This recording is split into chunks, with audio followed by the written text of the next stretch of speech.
the cloud. Okay, we're recording, so you better keep it clean. Oh, right on. Okay, so 4:32. Claire, are you ready? Yeah. Okay. Well, I'm gonna ask, I want to do a little intro. So if everyone can be muted, that would be awesome. We're so excited that you guys have joined us tonight. Claire and I have known each other for a very long time. Very long time. So it's been really neat to see just how we've grown together apart. But the cool thing is just Claire's got this knack for coming into people's homes or workspaces or living situations and just helping them, I like to say, optimize their space so that their brains can be just decluttered and happy. Personally, I asked Claire to come to my home. Stu and I live in a really small home and we have small closet spaces, etc. And I just wanted her eye on seeing what I could get rid of that I wasn't using. And we worked within a bedroom and then my office. And it was just amazing how we were able to open up space, get rid of things that I just don't use, that I didn't need. She also helped me kind of figure out things that I did have, but I didn't know how to put together as far as an outfit. So that was a plus. So she's really fashionable too, P.S. But anyway, it was just a wonderful experience bringing Claire into my home. And she's actually going to come to 2.0 and help us get organized when we're ready to just fire this place up and bring in all the humans. So yes, Fieldhouse is all about fitness and nutrition. But as many of you know, we are all about just all things humans and happiness. So we wanted to bring in stuff outside of fitness. And Claire was one of the first people I thought of because I'm like, what a cool topic this could be, to just learn from Claire, ask her all the questions, and just maybe do something a little bit different than what we've been doing in regards to being Groundhog's Day for the last 10 weeks. So I'm going to stop talking and I'm going to hand this over to you, Claire. This is all about you guys. If you want, you can go to your right-hand corner and select speaker view so you can see Claire on the big screen. Oh, wow. Yeah. And then Claire, you just let me know what you need, babe. I'm going to let you run with it. Okay. Thank you. Thank you so much. I love you. Thank you for having me here. As I'm Claire, she, her pronouns. And as Molly said, I have known Molly for more than 10 years. She met me fresh out of UW when I was working for Lululemon. And Lululemon is what helped transfer me out to New York. So she and I spent many years in a long distance friendship. And then she was literally one of the first humans to reach out to me when I came back to Seattle in 2016. I was still doing a lot of TRX at the time. So I can't thank you enough for the way you've continued to support the evolution of what I do. So with that being said, we met through fitness, through movement. And that's actually how I spent a better half of 10 years, was as a group fitness coach and personal trainer. Have a really big passion for people. So what was always really kind of especially with the rise of social media, what really chafed me about the fitness wellness industry, if you will, was that so much emphasis was put on aesthetics and how you looked, and how you looked was really how you were able to sell your programs and move forward. And I call BS on that. And that's, I think, where my friendship with Molly and Geneva and Sokol has just it's been a lot of humans that really get that fitness is so much more than what we look like as humans. And it's being able to look at this holistic well-roundedness. Maybe you look amazing according to fitness standards, but if your mental health isn't right, or perhaps you have a disordered relationship with your body, that doesn't feel great, right? It doesn't feel great to be that way. So I myself have really unpacked a lot of that stuff for my own personal life over the last few years. So honestly, the shift in my business came not only kind of for my personal health and happiness, but for the health and happiness of my clients. Because what I was discovering when I was a trainer in New York, I was working with mostly women, some men, but mostly women. And I would always do like just to get to know you interview before we would ever do a first session. And mind you, that never was around weight or measurements or anything like that. I don't come from that sort of background, but I would always ask, like, what are your goals? You know, why are you hiring me? And most of the time, like sometimes it was, hey, I want to lose 5-10 pounds. But the more we peel that back, everyone was saying, I want to sleep better. I want to have better sex. I want to like who I am as a person. Like those were the deep nitty gritty things. And because I was already in people's home spaces training them, I'd look around their homes and a lot of them were high powered folks working all the time, parents.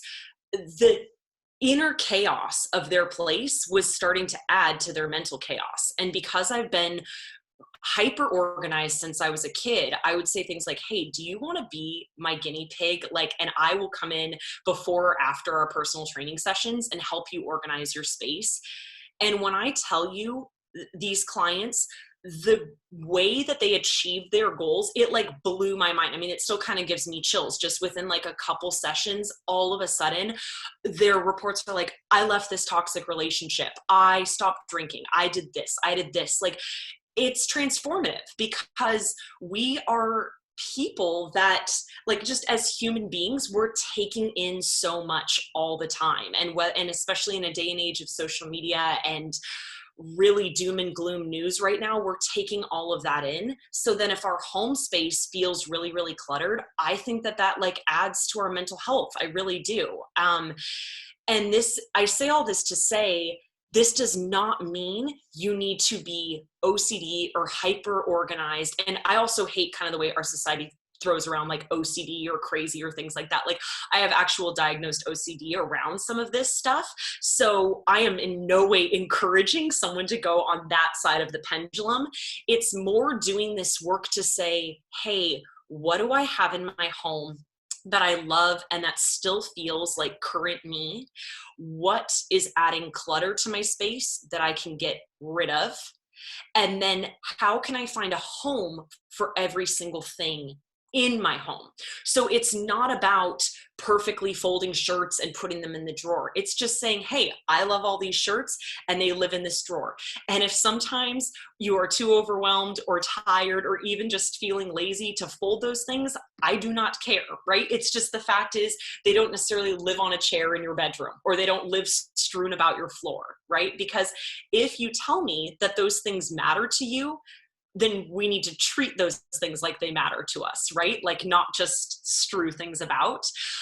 Because then we get into the nitty gritty of when we can be more intentional with what's in our home and what we love, then we are looking at, okay, we're less wasteful as humans, right? We're able to like have our favorite t-shirt and wear it until the end of its time. And then if it gets a hole in it, maybe we love it so much that we patch it up.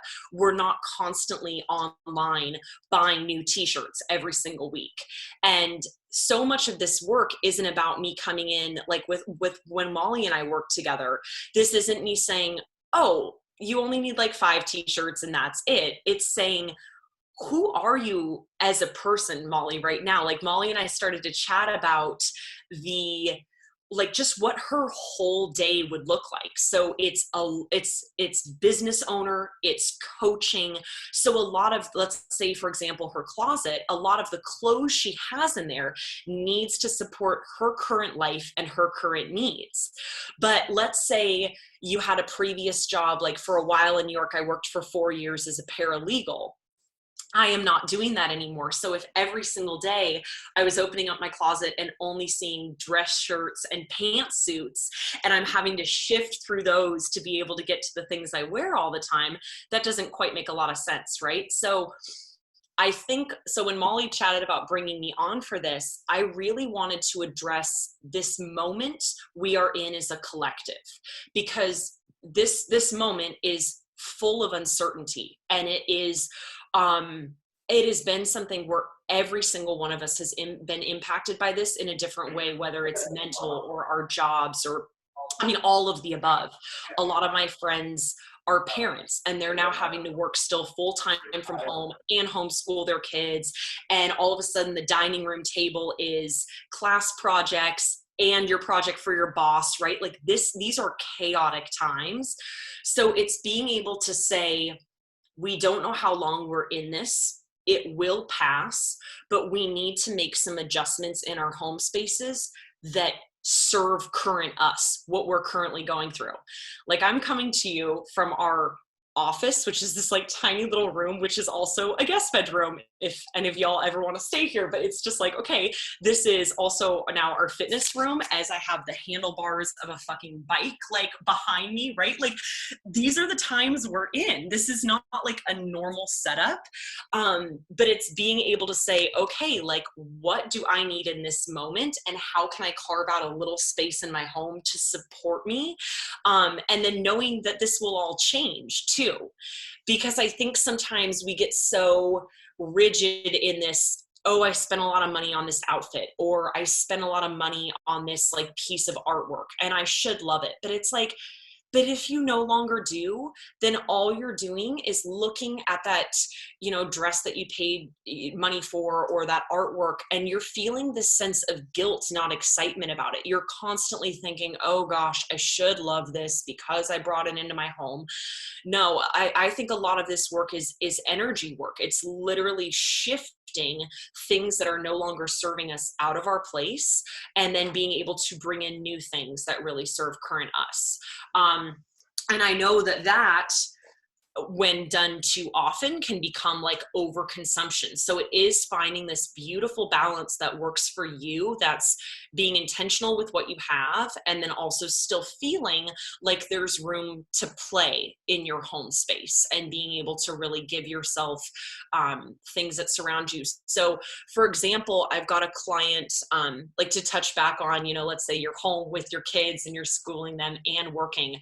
I have a friend who's made like a really clear distinction, like prior to shelter in place, they never used their dining room table as something with like formal settings or anything like that. But she said what feels really good to her now in this moment is that because their laptops are on the table, because the kids' books are out, they just before a meal clear all that off and put placemats down. And that's just enough of a mental shift to make them think, oh, okay, work is done for this day, and now we're having like a family meal. And I'm not saying it's always going to look like that, but figuring out what works for you and what makes you feel like, okay, this day's ended and now I can shift into this new part of my routine. Because I don't know about any of you, but I am someone who spent very little time in my home space prior to this. I was always with clients. I was traveling. I love my friends fiercely. So I was out all the time. And now all of a sudden this home that used to be my Zen sanctuary space is now where I take Zoom calls, or where like, you know, like it is a totally different thing. So I'm still trying to find ways to create the Zen in my home that I had before all of this.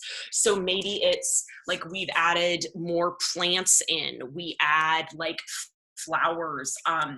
I can put a link. My friend is supporting the Hmong farmers of Pike Place Market and selling their tulips every single week. Like just small little things we can do to bring joy in our space at a time when I think we could often feel like we don't have a lot of control in these moments.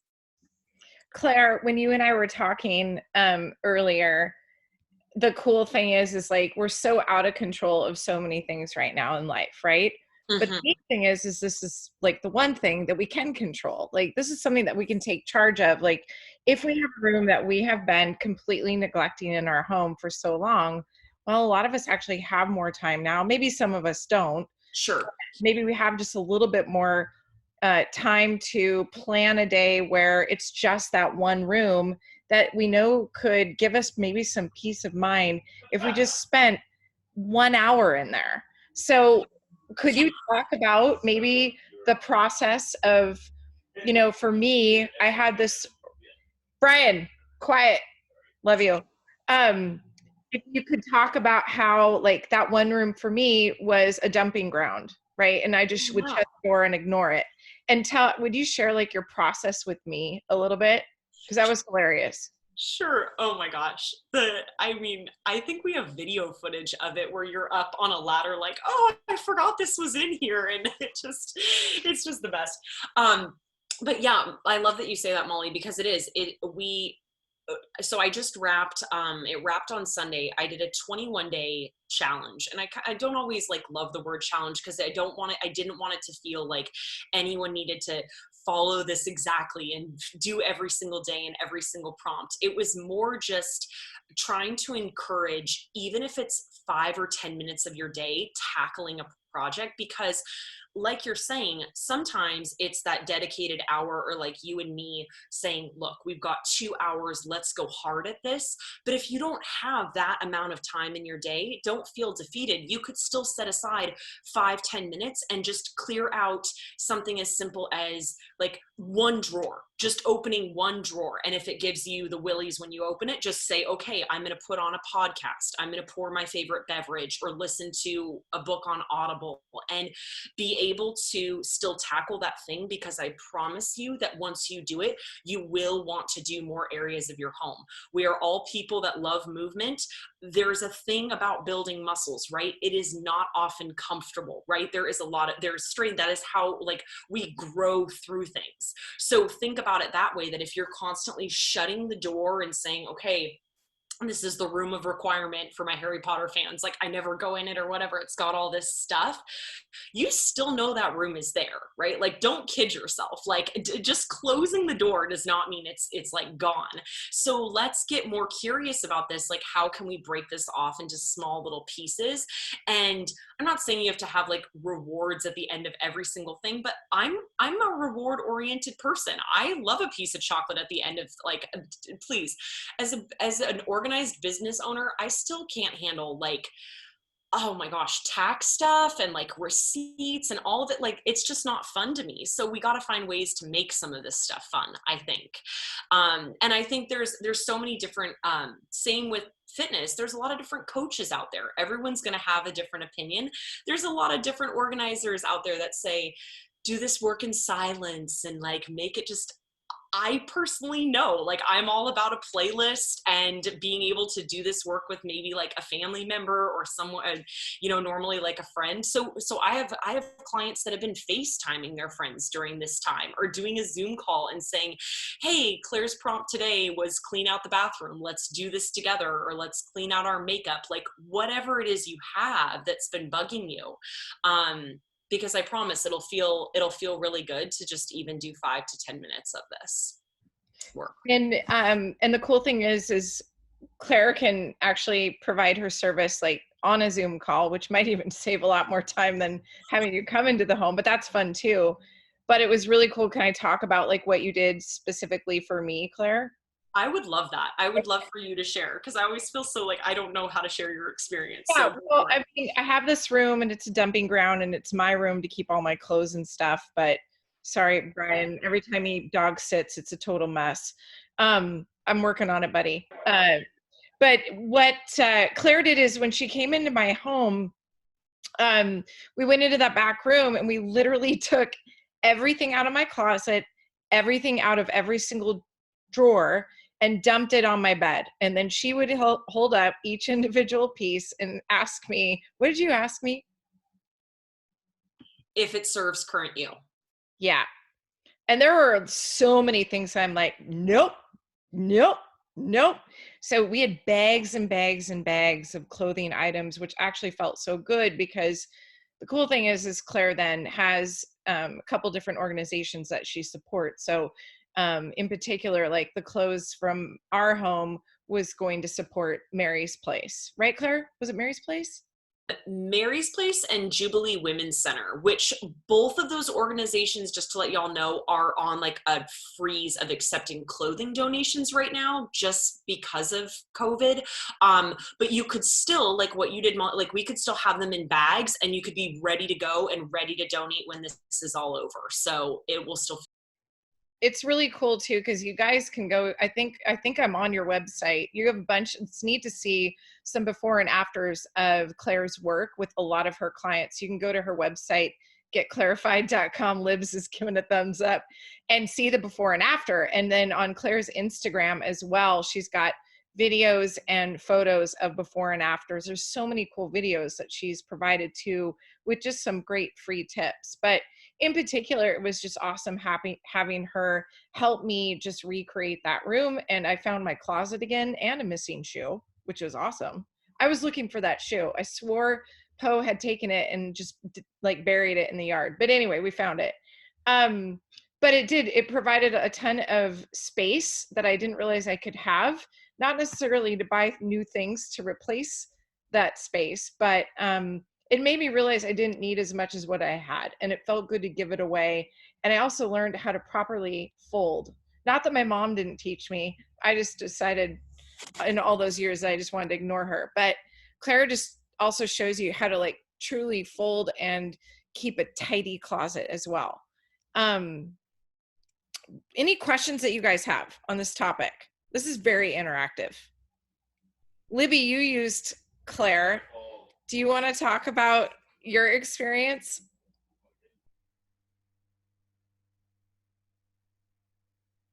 Yeah, sure. I had Claire over multiple times because I don't know everyone on the Zoom call, but I live in a houseboat and I've lived here now for 10 years by myself. And I felt like I was getting a lot of clutter, and like I had some boxes from when I moved in 10 years ago that I just couldn't go through to get rid of stuff. And so Claire came over once and we did kind of a like, what are you looking for, like a consultation kind of thing. And then we did my closet, and I have a front closet, which we did as well. And then we did I have these two closets with washer and dryer. We did those together. We did my bathroom, and then we made the huge tackle of my desk and a filing cabinet. And then we actually had another time. I think we had a time or two scheduled when the COVID lockdown started. And so since then, I've done my kitchen, my liquor cabinet, my entertainment center, my back storage closet, and I tackled my junk drawer this weekend. And I actually just stepped on a piece of glass from a light bulb that I broke today.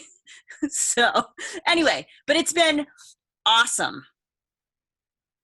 It's I feel like so free after I worked with Claire, like having all this space now and just feeling that sense of being so organized.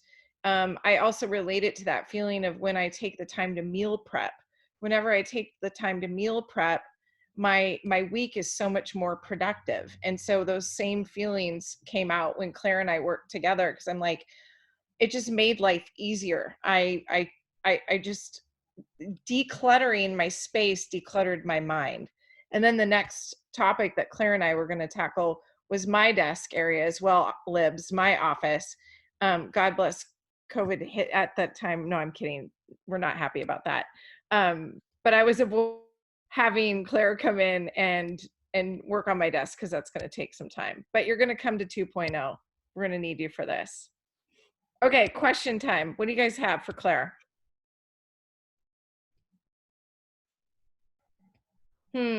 So she helps you clean out your closets, your pantry, your garage, your office space.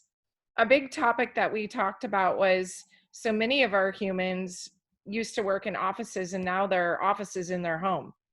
How do you create a space where you now have to work in while you've got kids running around you, family running around you, and maybe even more clutter now? Claire, you kind of rearranged your office, knowing that you're going to be at home quite a bit more, right? 100%. So our office never really had to be much of an office because I'm mostly in person with clients. So what I can do is I can show you, babes, but it's like I had shelf, and that little desk in the corner was always mine. And then what ended up happening was my partner, who's an engineer, had to start working from home. So that's his monitor. He had another one. And then Burn Cycle was offering to rent bikes. So we were like, great, let's do that. So basically, like, the bookshelf normally lives here, and we basically just had to kind of shift that around. So again, it was just kind of looking at like what our needs currently were, but still, it still felt really important to me and also to him to have a space where there's still, like I was saying, some greenery or some things that that still really like bring a lot of like happiness and energy into the space during this moment. So I think a ton of this is, it's obviously hyper personal. We're all in different configurations of spaces. And so what I often work with clients on, though, like what Molly and Libby have shared, is we do that editing process before just going out and buying a bunch of other things. So for example, Molly had actually a whole dresser in that back room that we were able to get rid of, because all of the drawers, like as she was taking things out of her drawer, she said, you know what, I'm not wearing that. I'm not wearing that. And then we were able to organize the closet in a way that fit all the clothes in the closet without even having to have the dresser. So I would encourage you first, before ordering a bunch of new things for your home, really kind of starting that process of editing. And you'll notice I say editing and not purging. That's just kind of a suggestion, because I really do think language matters. And I think a lot of the times with purging, we associate it with like binge purge. And it's this like back and forth thing of, okay, so I purged, but now I'm going to like all of a sudden acquire more shit into my home. So instead, I kind of think about it of like editing a space, makes it really sound like you're being very intentional about what you bring into your home, and making sure that it's things that like really matter to you on a whole bunch of levels. Do they make you happy? Do you support businesses you want to support? Like, I mean, we can just think about it on like a micro level, but also a macro level, I think. Claire, I'm seeing questions come in. So yeah, I'm going to start asking you questions, hun. And then for any of you that have questions, just type them in the chat and we'll address them. So Let's do it. A great question that came up from Jen, advice for dealing with papers, all the mail, the forms, kids' drawings, homework, just end up in a pile, and bills, all the things. So can you address that, Claire? Like, how do you manage papers? 100%. So again, so we are also like, we don't have any kiddos at home, so it is just me and AJ. But what we do is we basically have separate bins for each of us to be having like bills come through, paperwork. So first and foremost, it's just dedicating a home to where those papers go. So I've got a client with 3 kiddos, and each kid has their bins. And so and obviously, right, not going to school right now, but when we're back in the flow of things, being able to bring homework or report cards or anything going into these bins. And then just depending on how fast papers pile up in your home, set aside time, whether it's weekly, twice a month, to go through those papers, because honestly, we keep a lot more hard copy things than we need to. Now, those of us that are business owners, like I've got a drawer at the bottom, file folder system for any paperwork that I must have physical copies of. But if something can be scanned, that's always like one of my favorite options. And if you don't have a scanner at home, there's a lot of apps. Just search scanner in your phone apps, and you can literally create a PDF from any document and then have that emailed to yourself and keep it in a folder. So most things can be electronic. And then when it comes to kiddos artwork, this is also something where I love to, I'll literally like sat and chat with clients' kids, and we'll just talk about like what matters to them and what they're currently loving, what they're currently really proud of and want to display. So I think a lot of it too is giving that autonomy to your kids and saying, hey, like, what do you want to see displayed, or what matters to you, rather than saying, oh my gosh, I have to save every single thing. Because I'll tell you, as a 34-year-old woman, my parents are now being like, they're having to very suddenly move out of their home. Guess who has now like 17 boxes of like artwork that baby Claire did? And it's cool, but also like we live in an 800 square foot condo. So I will not be keeping most of this. So I think a lot of it is like, it's been cool to call my mom up and have her say, wow, I remember these few pieces really mattering to you. And I'm like, great, then those are the ones I want to save. So I hope that's helpful. It's hard too, because like when you get mementos or cards, it's like, where do you put those? Like some I feel like I need to hang on to, and I do. And I've created like a shadow box where I just put every special card that just goes into this box. I don't necessarily open it, but I know that they're there. Yes. I'll show you what I do. So that's, again, this is a huge part of with this work. It is knowing yourself. So I know that if our condo was burning down right now, I would run in here and I would steal these handwritten notes, because they are my life. They're from friends and family. All 4 of those boxes in the back that say cards, they're handwritten notes from friends over the years, from my parents. That's what matters to me. And so I make space for them in the condo, but they're in these like really nice little boxes that, even like you said, if I don't open them all the time, I'm at least, I know they're there. And then quite honestly, what I do is because they matter to me, I pull them out once a year and I read them. And what I end up doing is editing those as well, because naturally sometimes like relationships shift and things like that. And maybe what mattered to me 5 years ago, like a letter, I don't feel quite as connected to it. So I'll get it out of my house. Claire, do you have any, like IKEA is a great place to purchase things to organize with. Yeah. Thinking of like the topic of mementos and cards, but also like kids' toys. Like, I know that you've actually helped quite a few of your friends with kids reorganize like playrooms and stuff like that. Do you have any like go-tos? Absolutely. So IKEA is a go-to. Target, Container Store. But basically what we're trying to do in that is, like I said at the beginning, it's not about perfection. It's about having a home for everything. So I'm a really big fan of baskets like this. We actually got this one on Amazon. It's a like cloth basket where we keep all our workout equipment. These are rad for kiddos' toys. Popping them in so it doesn't have to be like, oh, everything's put back perfectly. It's just, hey, we've got these baskets and bins to pop things into when we do family nights, 6-minute cleanup at the end of the night.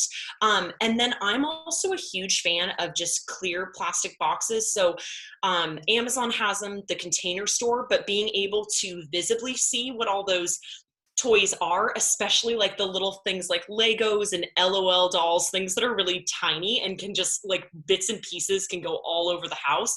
Being able to have a place to corral those in is super important.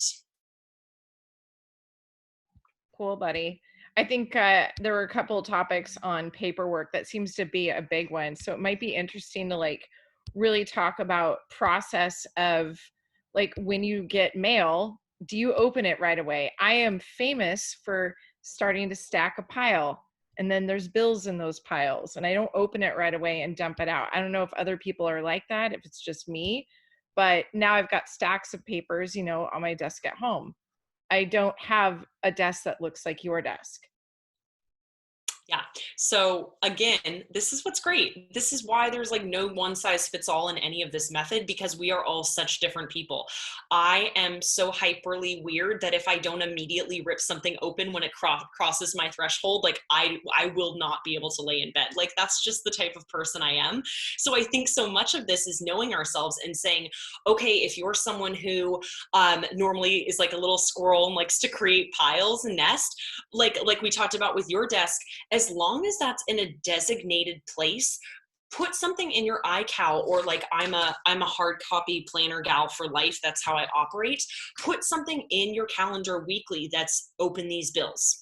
Just open them, because half of it is like, then we're creating this story and we're creating this anxiety about the bill. And then heck, it's always the worst when like we open it and it's like a year's passed and there's more notices, or like something became null and void. And then like, quite honestly, a lot of the paperwork projects I do with clients will pick things up and say, oh my gosh, this doesn't even matter anymore. Like the shred pile is huge, because most things like are electronic now, or don't necessarily have to come in hard copy mail. So I would say it's a lot about, if you know that you're going to be someone who is the tendency to not open stuff right away, make sure you've got a spot for it, and then set it in your planner that you're going to go through at least, once every 5 days or once every week.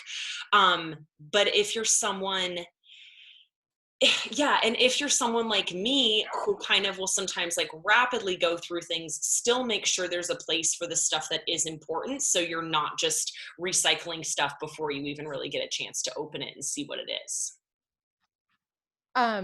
Cool, bud. I think some people are thinking about like, oh my God, where do I even begin? Right? 'Cause Yeah. in my head, I'm like, oh shit, my desk. Okay, the other back room, the office area that I share with Stu, my garage. And when I think about all the things, I don't know where to start. So how do you kind of address that?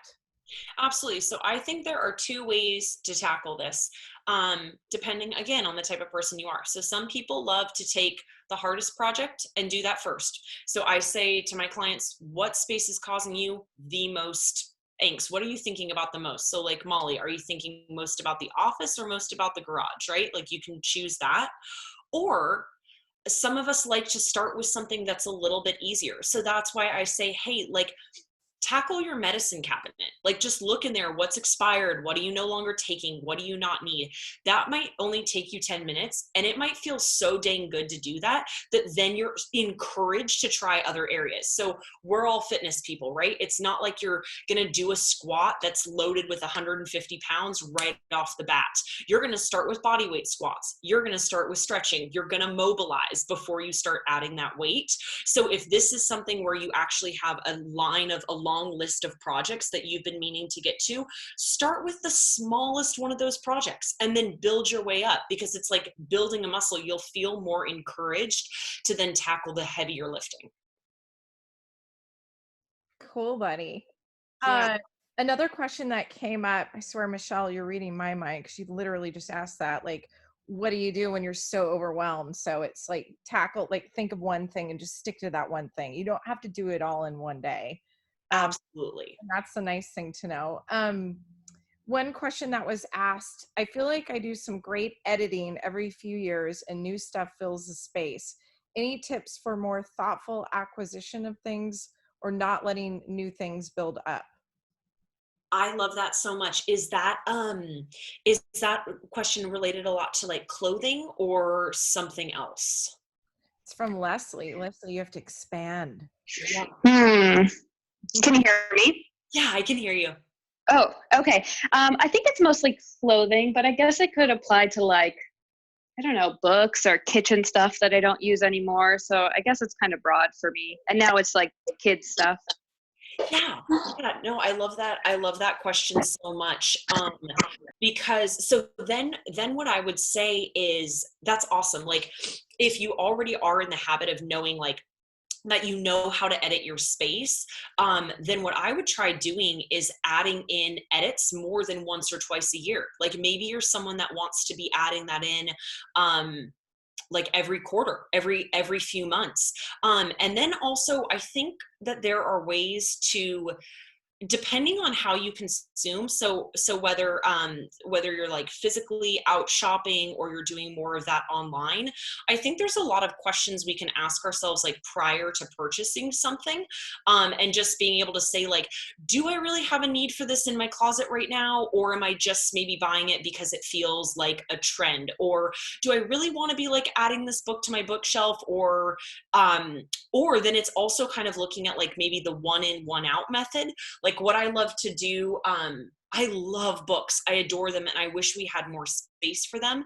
But since we don't have a lot of space, what I actually do is loan books out to friends when I buy a new one, and be able to kind of have this like recycling. And potentially you could do the same thing with clothes. Like if you are really craving something new in your closet, but you've already got something in that serves a similar purpose, you could just try swapping that out. Like maybe you sell that item on Poshmark or ThreadUp, or maybe you donate it to an organization or even gift it to a friend. So I think if we start to look at it again, like rather on that like broad level, but look more like as individual items are coming in, where's their new home and what maybe could we clear out from that space? Super helpful. Thanks. Yay. Claire, another question that came up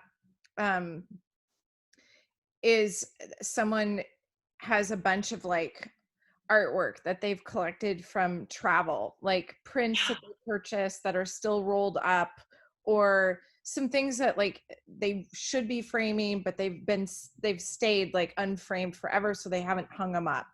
Like that right there is a project alone. So that should be just that one focus. Do you have a place that you go to like get your artwork framed? Like, do you just order frames on Amazon, or what do you do?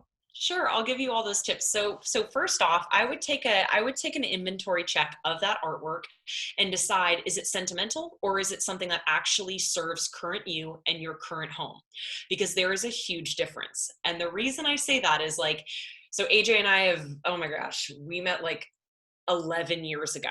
And when we met, I was fresh out of college, like classic sorority gal type room and style. And he was a college football player. So let me tell you, the artwork and like the photos we had very much were like things that don't blend in a 500 square foot New York apartment.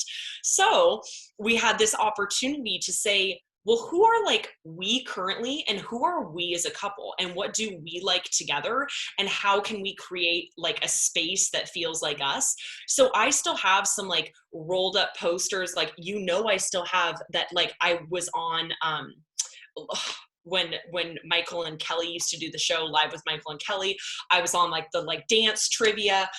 Michael Strahan like wrote a note to me. You know, I have that thing like rolled up as a poster. Does it need to be front and center of our small little condo? No, because AJ's like, are you leaving me for him? I'm like, it's confusing, it's complicated. Like, you know, like just making it so that you can see like what is sentimental versus what actually needs to be on my wall. And if you actually want something on your wall, that's I get a lot of my frames at IKEA, on Amazon, and there's also a rad service called FrameBridge. I'll type it into the chat right now. And what I love about FrameBridge so much is they cut out the middleman.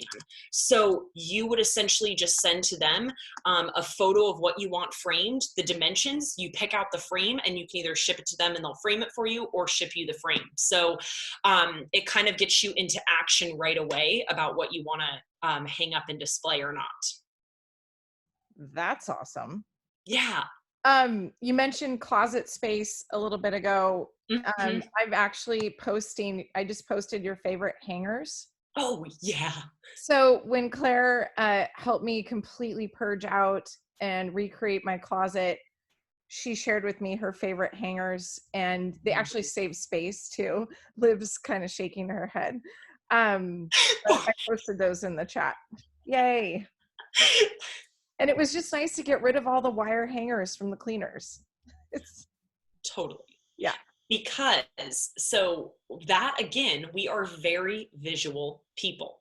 So if every single day you're looking at something, and I don't even need all your velvet hangers to be like the same color or the same size or whatever, but if you're looking at something that feels a little bit more uniform, you are then, it makes you kind of feel like you're shopping in a department store and not something that's like temporary. If your tags are still on, if you've got the laundry, like the dry cleaner hangers or whatever, it sometimes doesn't feel like your stuff. And I actually will say, like, when a lot of dry cleaners reopen, I don't know if what ones are open or not right now, but what I do is I bring our hangers into the dry cleaners. My dry cleaner in Belltown is amazing, and she'll just put my clothes right back on those hangers. So I feel like it's like a win-win. It's better for the environment, and I don't have to constantly change out the hangers all the time. They're awesome. Mm-hmm. This Natalie just asked a great question. Do you have any quick advice for creating an intentional space as she unpacks when she moves into her new place next week? Ooh, fun. You're gonna have to video how well you organize your new place. But yeah, she's looking for an intentional space as she unpacks, like any process of packing and unpacking. Oh my gosh. Yes. Yes. So with packing and unpacking, I think especially with clothes, this can give us, and again, not like sometimes if we're moving really rapidly and don't have a lot of time to spend on the packing process, I'm all about like, just get things in boxes. And then when you move, you can intentionally kind of go through things in the layout of your new space. Because what I fear sometimes is that we'll get rid of like too much stuff before we move and then have to feel like we have to rebuy and replace everything. So definitely being able to just create piles for yourself that make a lot of sense. And this might seem like a really weird tip. I don't know how big the space is you're moving into, but I box things by category, not by room. So the reason I say that is we moved cross country from New York back to Seattle, and things that worked in our living room there actually needed to be like in our bedroom here. So I instead pack like all lamps together, all clothing items together, all anything like that would be kitchen like or dining room area together, so that then when you get into your new space you can kind of say like, oh well, does that lamp like still go in the bedroom or does it actually go in the entryway now? So giving yourself a little bit of flexibility there. Thank you. Yeah, congrats on the move. Claire, I'm looking at the time, and we may need a part two. Like, if this brings up more questions, it would be so fun to have you back. What would be really cool is to gift someone on the call a consultation with Claire. Oh. So we're going to actually take all the names that were signed up for this clinic in Zen Planner, and we're going to pick a name out of the raffle to have a session with you, Claire, but we want that videoed and photographed. Okay. So, oh my gosh, I love that. If you're like, I don't need help, no worries. You can gift it to a buddy, but we'll announce the winner probably tomorrow at some point, and then Claire, I'll connect with you on setting that up, because it would be fun to see, this part two, this continuation of it. It'd be so fun. And please, so Molly put up my website, but on that website you'll find my email, you'll find my Instagram. That's mostly the social media that I'm on, so direct message me there. I'm an open book when it comes to this stuff. So if you just shoot me a quick email and say, hey, I need help with this area, like that's what I geek out on. So please continue this conversation. It doesn't just have to be here. This was fun. You guys have any other questions for Claire before we have to unfortunately end this? I mean, you can take a couple minutes. Feel free to just unmute yourself and ask a question if it comes to you. Who really, really needs a session with Claire? Don't we all? Right? Michelle, Jen. Oh yeah, Haley mentioned, thanks, Hay. We actually had Claire on our podcast. So you guys can go back to the Field of Fire podcast and listen to that. And feel free, like in the Facebook event page, to ask questions there too. Yeah. I have a quick question. Yeah, Michelle. You mentioned like your, Michael Strahan poster or whatever.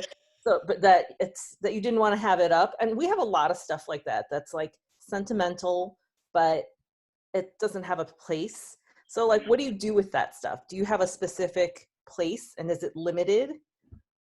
100%. So I think sometimes I have the type of brain where I do need to set limits on things sometimes, just because otherwise I would probably have a lot of sentimental stuff. So what I ended up doing was getting, you can easily order online, like poster holders, like the ones that are cardboard cylinders, and basically popping any of your artwork or posters in there so that it's still protected and you can pull it out and look at it if it makes you happy. But then being able to have like a dedicated spot where all that lives, because I think sometimes when we like hide things from ourselves and put them like in garages or basements, then it's not actually doing its job as the sentimental thing, right? Because if we say it's sentimental to us, we want to be able to reference it occasionally. So sometimes what I found with clients is if something, they don't necessarily need like the physical poster, but maybe take a photo of it, have it live in an album on your iPhotos that you can still look at and it can bring you happiness, but you don't necessarily have to have the physical thing. Actually, Claire, on that note really quick, my mom has 4 photo albums that she actually saved, like really special notes that I wrote her when I was very young, up until whatever age, artwork and all that. And she brought it out on Mother's Day, and we actually like read these old letters together, which ended up being hilarious. So it's a cool thing to think about, like, could you make a tradition out of something that's so sentimental that is hiding in a box, but try to remember to make a reminder to pull it out once a year. That was really cool to do with my mom. Jen asked storage suggestions for off-season clothing, vacuum sealed bags, ? Bins, baskets. What do you do? Claire, you would know. I literally just used vacuum sealed bags. I sent them to my sister. She's in a studio apartment in Cap Hill and had all her bulky winter jackets. I think those things are the shit. I love them. You can get a pack of 3 on Amazon, but basically if you've got a hose nozzle on your vacuum, it's going to suck all the air out. So for those big bulky items, or like AJ's ski jackets, that's personally what we do in our small space. I also love having, let's see, I know we got to go. I'll take you guys intimately into our closet. Let's see. There's like, if I can show you up here, it's labeled because I'm a freak and I need things to be labeled, but it says seasonal. But up there, that is a fabric box from IKEA. So basically like any storage stuff lives in there that's off season. And then the rest of the stuff is hanging. Awesome. Just like Vanna White with these doors. Okay. Cool, buddy. Well, I want to thank you so much for joining us. Thank you for having me. You are Yeah, awesome. I can't wait to sweat with you in the new space. Yeah, I can't wait, because Claire's gonna come in. I want to help us organize.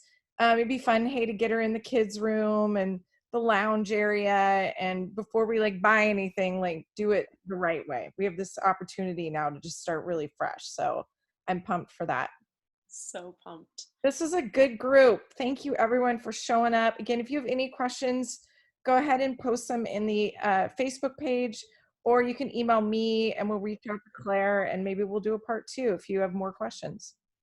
Thanks. Thank you. I love you, Molly. Thank you all. It's